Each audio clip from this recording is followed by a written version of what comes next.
This ABC 15 Flash Briefing is sponsored by Sanderson Ford. Straight up. Hi, I'm Steve Irvin with your top stories from ABC15 Arizona. Day one in court in an officer-involved shooting.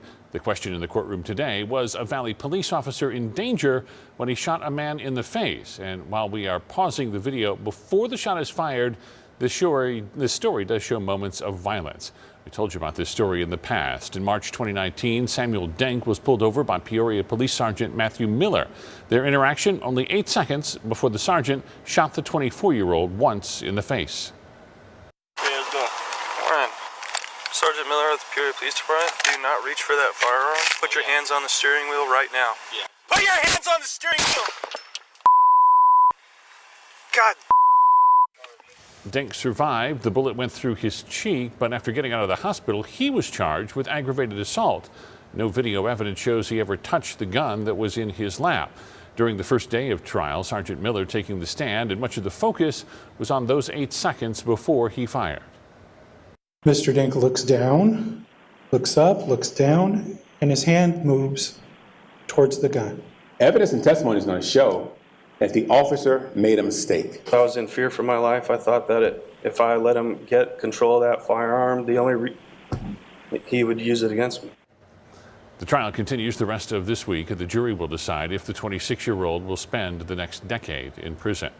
The January 6th committee wants to hear from Arizona Representative Andy Biggs. Biggs, one of 3 Republicans the committee is asking to voluntarily testify. The panel wants to know about their involvement in meetings at the White House and any conversations with then President Trump about challenging the results of the election. All 3 Republicans being asked to appear are members of the ultra-right House Freedom Caucus and have aligned themselves with the former president. The NFL hoping to move a major lawsuit out of the courtroom. Former Cardinals head coach Steve Wilks is among several black former coaches alleging discriminatory hiring practices in the league. NFL lawyers will submit a formal motion to move to arbitration next month. If it's approved, the rest of the case would likely play out behind closed doors. Arizona ranking as one of the best states for retirement. That's according to a new report from retireliving.com. The site looked at affordability, quality of life, and health care.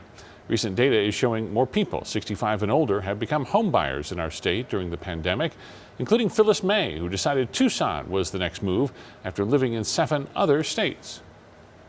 I've had tornadoes, floods, ice, fog, and here it's just hot, and I love that. Realtors say being in a nursing home during COVID was a big driving force to rethink what priorities are. A lot of people under the age of 65 are still facing major obstacles, and we have their stories in our Priced Out series. You'll find it on abc15.com/housing. We're going in depth looking at ways to save you money, from free library resources to saving on transportation or getting out of debt, even cutting costs on everyday items. Our team breaking down tips for you in our Making Ends Meet Smart Shopper special, airing all day on Wednesday starting at 4:30 a.m. A new spot for green thumbs, the Phoenix Zoo and the Tiger Mountain Foundation cutting the ribbon on the opening of the Pollinator Garden. At this Garden of Tomorrow near 18th Street and Broadway in Central Phoenix, there will be gardening events every 4th Saturday of the month. The city of Phoenix will only open 14 city pools this season. That is less than half the number of public pools the city has, and it's all because of a lifeguard shortage. The list of the pools that will open includes Coronado, Deer Valley, Maryvale, Paradise Valley, and more. Opening day is May 28th. The city will offer swim lessons. You can sign up at action.phoenix.gov.